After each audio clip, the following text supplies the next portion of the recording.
When you first learn to kitesurf, there's a huge amount of stuff to understand, just so that you can get up on the board and ride along successfully. Once you start moving past the beginner stage, you can start to understand how your equipment works in more detail. Truly understanding how your kite, bar, lines and board all work together will allow you to tune your equipment to your own style and needs. But also you'll gain a greater understanding of why your equipment works the way it does, which will ultimately help you when learning new tricks and techniques. So we'll start by looking at the kite and the few tweaks you can make to change its flying style. Then we'll focus on the most detailed part of this chapter, your lines. They are the key to tuning your kite correctly, but also offer the widest range of possibilities and areas for confusion. Then it's onto the bar and a summary of the trim strap and the D-power line with possible adjustments your bar may allow. You may wonder why we haven't covered tuning your board in this section. Unlike kites, there are far less tuning options for boards, although there is a lot of elements to consider to make sure you purchase the right one for the type of rider you are and the type of ride you want. We'll be looking to create a short video all about board tuning, features and design to view and download online. But this time, we want our viewers to take part in creating some progression content. If you have any ideas, requests or clips for what we should include in a board section, then check out and take part at www.progression.me/ideas.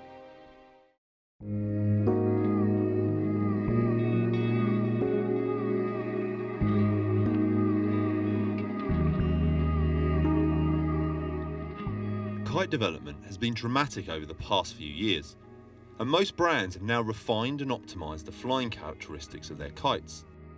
If we look solely at the kite itself, forgetting the lines and the bar for now, then in general the standard setup of a kite and any associated bridle will be optimal straight out of the bag.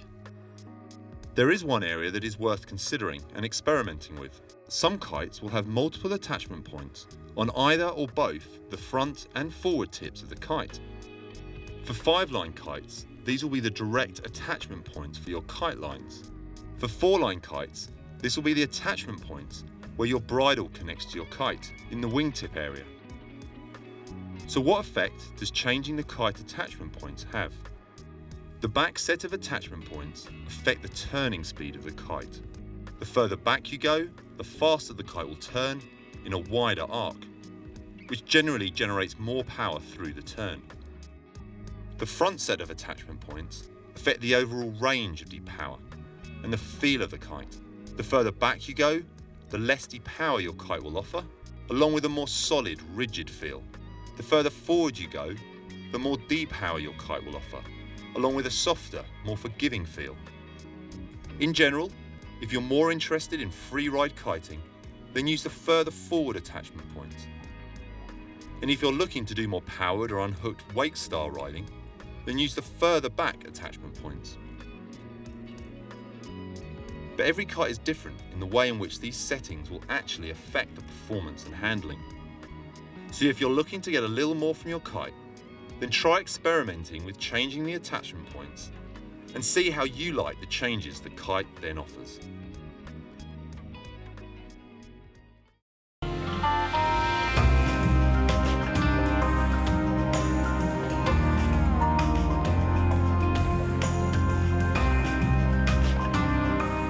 Your kite will have 4 or 5 lines.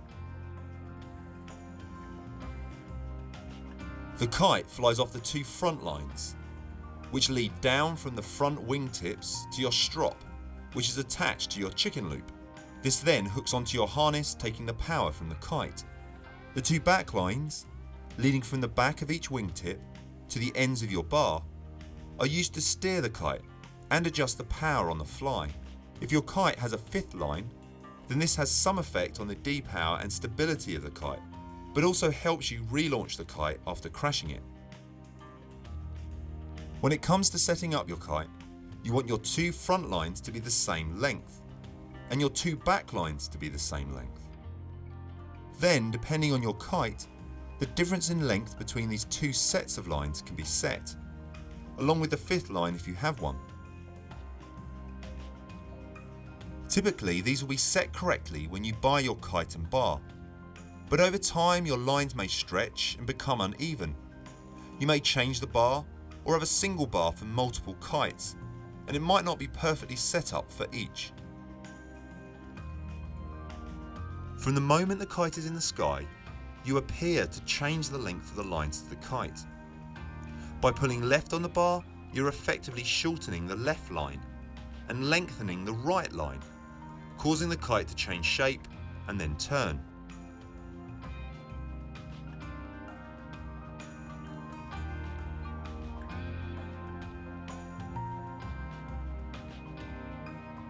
Also, when sheeting the bar in, you're effectively shortening the back lines, pulling the tips in, changing the angle of the kite to the wind, powering it up. This is exactly the same as lengthening the front lines. If you pull the bar in 15 centimeters towards you, then you are shortening the back lines by 15 centimeters. This is the same as lengthening the front lines 15 centimeters.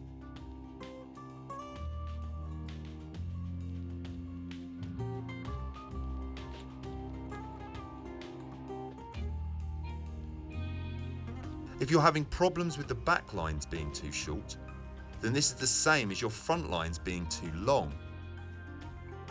If you're having issues with your back lines being too long, then this is the same as your front lines being too short. It becomes more important to understand this later on when adjusting your lines. So let's look at how your kite will respond in different situations and then how to solve the problems. Before we can identify if there's a problem, we need to know how the kite, bar and lines will work in ideal conditions. If you suspect that your kite is flying badly, then try and work on the setup in moderate winds, where you can fly the kite on the beach without the worry of getting dragged about or surprised by gusts or changeable winds. Alternatively, you can follow the same points whilst in the water or riding. On the beach, you want to be able to have the kite flying directly overhead. And with very light, even pressure on the bar, the kite should stay directly overhead. If you position the kite between 1 and 2 o'clock, you should be able to mimic your stance on the water. Shoulders back, hips forwards, arms slightly bent. With the bar sheeted in this amount, you want the kite at its optimal setting, with some adjustment available both ways with your trim strap. The kite should be stable and hold its position at the edge of the window with little input from you. If you can get your kite set up correctly in its ideal conditions, then you may find your trim strap will give you all the adjustment you need to tune your kite in stronger winds, or at most you should only need to make small changes to the line attachments. If the kite is unstable in the sky, with bar movement super soft, which has little effect on turning of the kite, and you probably find that you are having to keep the bar sheeted in continuously, then your front lines are too short and your back lines too long. When flying on land, you'll find that the kite will react much slower than normal, with barely any bar pressure. The kite will be flying on just the front lines, and you'll be able to see the rear lines are slack. The kite may not react at all with the bar sheeted out, and you'll have to sheet in just to get the kite to respond at all. This will make for hard work on the water. When water's starting, you'll find it hard to work the kite to generate enough power to get going. Once you're up, you may need to keep working the kite, having to oversteer, keeping the kite sheeted in. You might also find that you are able to ride okay with the bar fully sheeted in, but as soon as you sheet out, you have no power. The initial solution is to ensure your trim strap is not pulled all the way in. If so, let it out and see how the kite then responds, making small adjustments each time.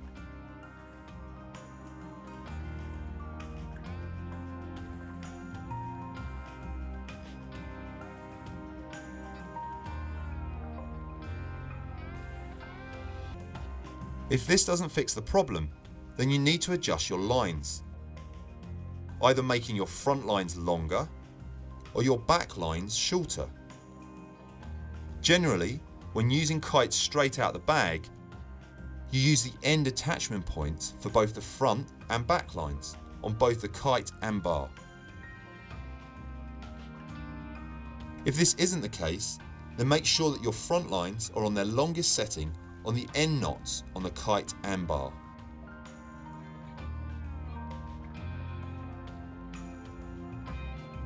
This will have lengthened your front lines. If that adjustment doesn't work alone, then all you have to worry about is shortening your back lines from now on. So start by shortening the back lines on the kite. Generally, kites have 2 or 3 knots on the pigtails. Move the line to the next knot closer to the kite on each side and then retest how your kite flies. If it still feels like you need to shorten your back lines further, then try the next knot and retest.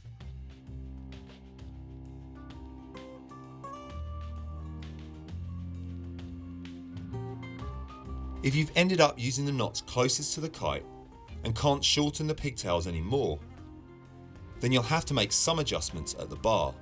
Most bars come with adjustment knots already tied into the leader lines. As always, adjust to the next knot and test how your kite reacts, always making small adjustments each time.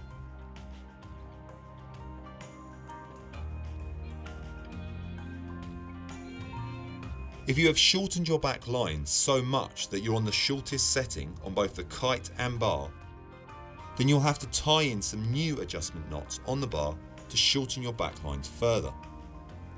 Again, keep making incremental changes until you find the point where the kite handles correctly. We recommend tying new knots in the leader lines before cutting your actual lines. This way you can adjust any changes you make.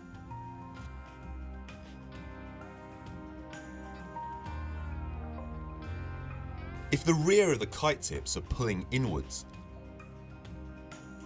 and the bar is heavy to turn, sometimes stalling and dropping back when left at the edge of the window, then your front lines are too long and your back lines too short.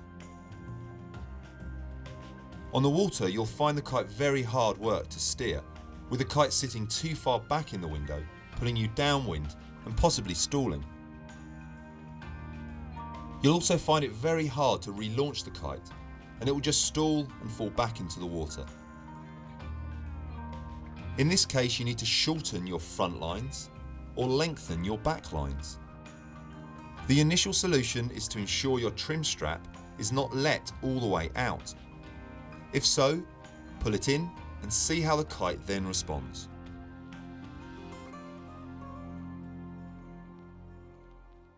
If this doesn't have the desired effect, check your current settings. If your back lines aren't on the longest settings, then start by lengthening your back lines, making incremental changes, then checking how your kite flies.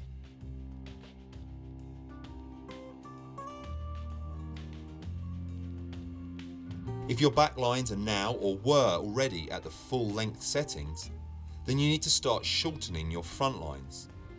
If your kite has adjustment knots at the kite on the pigtails, then start by using the next knot closer to the kite, then test fly your kite. Once you reach the closest knots to the kite, then you have to make adjustments at the bar. If your kite comes with adjustment knots, then start by using these. If your kite still needs the front line shortened further, tie some new knots further down the leader line.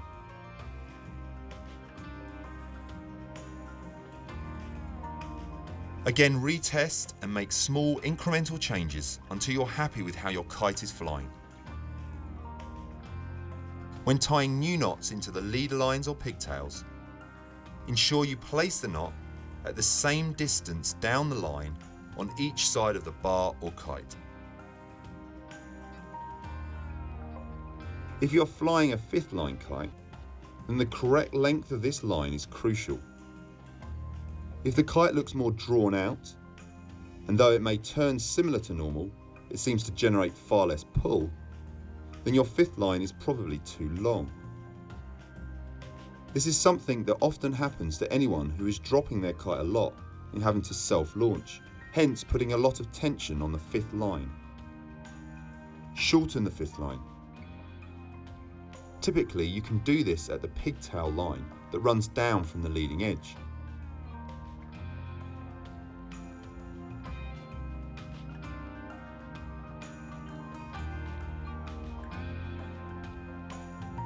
You can also shorten the fifth line at the bar. Some kites already have adjustment knots. If you need to shorten the fifth line further, then you can tie an extra knot in the leader line. If the kite looks flatter in the sky, there may even be a slight kink or noticeable flat spot in the centre of the leading edge, and you may find that the front lines are slightly slack, then your fifth line is too short. This will affect different kites in different ways, but will generally cause a loss of power and make the kite very unstable at the edge of the wind window. The loss of power will make it hard to get going, with you having to constantly work the kite. If the fifth line isn't at the longest setting, then start by lengthening the line on the knots.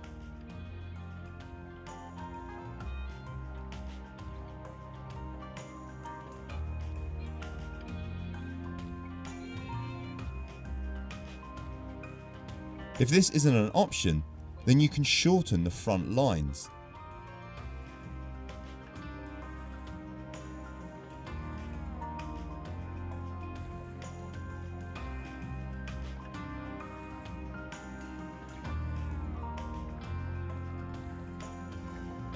Then adjust the back lines depending on how the kite reacts. If your kite is feeling less responsive than normal, then spend a few minutes looking at your kite and think whether it looks different to normal, or ask a more experienced kite surfer nearby. So that covers when the kites are incorrectly set up between the front and back lines. But what about when the lines are different lengths on each side of the kite? You may find that the kite continually drifts in one direction, with you having to keep pressure on one hand to keep the kite at 12 o'clock. When you jump, you'll either find that it's hard to get airborne in one direction, and in the other, the kite will end up too far back in the window, causing you to drop into the water like a stone. This is all due to a line or lines being a different length on one side compared to the other. This can happen over time, and particularly with four-line kites that have been released onto their safety line repeatedly, so that this line has taken all the strain on several occasions. To check your line lengths for each set of lines, front and then back, you need to do the following. Find an open area big enough to lay out your lines, with a solid object to attach your lines to. We're going to use this wooden beam. Lay out your lines starting from the beam and untangle them, neatly laying out your lines so it's easy to see your front lines from your back.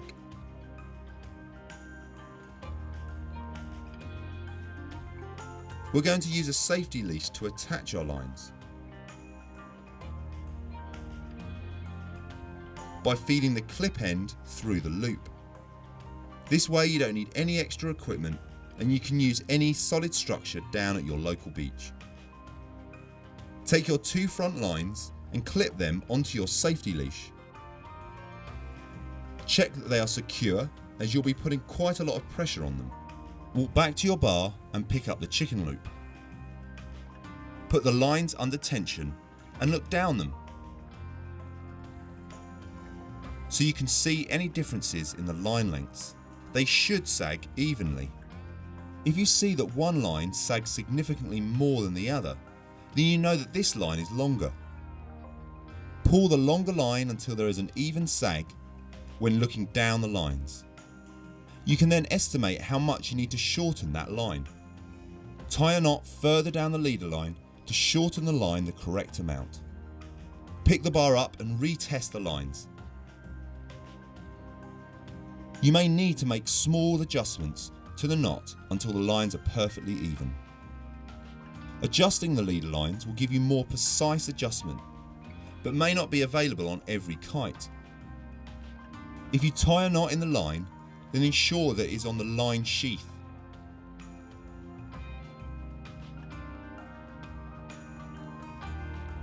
Any knots on uncovered lines will be near impossible to remove at a later date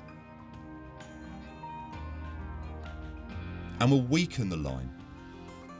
Repeat these steps for the back lines. Attach them to the leash, but this time pick up the bar and pull it towards you to tighten the lines. Your bar should be 90 degrees to your lines as you look down. This will be how your bar will be positioned when your kite is sat at 12. You'll be able to feel if the lines aren't equal. If the bar doesn't sit level with you, you'll be able to see the difference in length. Again, shorten the line on the leader knot and test.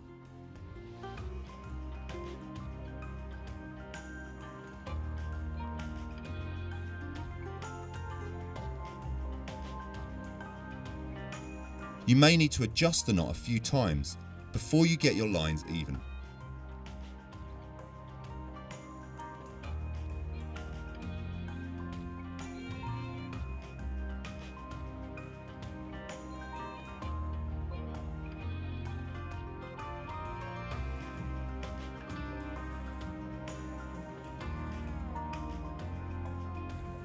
You may find that your lines are fine and equal length. If so, then there are two possibilities. Your kite may have stretched. This may happen with older kites, after a repair, or if you drop your kite in waves and it gets pulled repeatedly by the surf. There is little you can do here other than go to a kite repairer and see if there's anything they can fix. The second possibility is that your bridle is stretched. It can be very tricky to find the problem, especially on more complex bridles. If you think the bridle may be stretched, then contact the kite's manufacturer for advice on correcting the problem for specific bridle systems.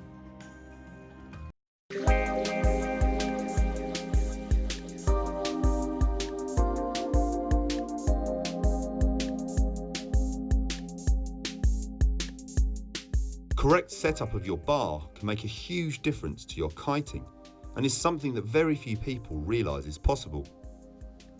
The default bar setup will work for your average rider, but leaves a lot of people compensating by riding with the wrong stance. The most important aspect is the length of your depower strop and the setting of the kite, so that when you ride, the bar is held at the correct distance from your body most of the time. Every bar will allow you to adjust the length of the depower strop in a different way. Some will simply need a knot to be untied and adjusted. Others have more complex systems. Some may not offer a permanent adjustment, but instead offer a stopper ball that can be pulled down and locked off. The only downside to shortening your strop is that you will lose some of your depower, but most modern kites should offer a good range of depower in just over an arm's length. And as an intermediate rider, you should be able to handle more power and control it by edging the board. Once you have the strop at the correct length, you want to ensure that your line lengths are set correctly so that when the trim strap is let right out and the bar is sheeted in, the kite will fly responsively at its most powerful setting, without any of the problems outlined previously regarding your backlines being too short.